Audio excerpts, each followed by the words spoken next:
Well, Carolyn, it's hard to believe that the two suspects sat inside this courtroom today and did not blink an eye as testimony was given about how Nancy Daly's body was found and how she was killed.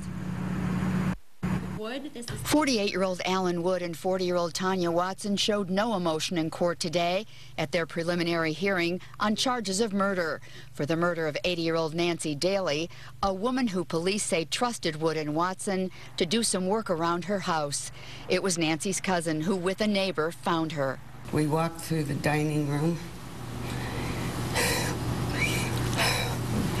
and Nancy was lying face down on the floor. This happened back in November at Nancy's house on Trafford. It was difficult for her family and friends to listen in court as a detective described what happened. Alan grabbed Nancy by the hair of her head, then he yanked her and pulled her and threw her down.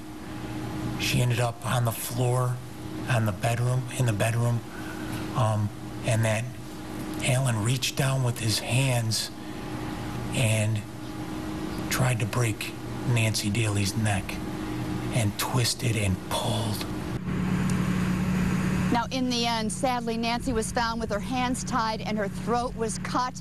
Because the forensic expert was not available today and the defense lawyer is involved in another trial, this hearing will continue in March. But police say that this is sadly the kind of crime that you can learn from, because you can learn about trusting strangers. That's what she did, and this is what happened. So we'll follow this case in March, and if they are bound over for trial and convicted, could go to prison for the rest of their lives. In Royal Oak, I'm Cheryl Choden, 7 Action News.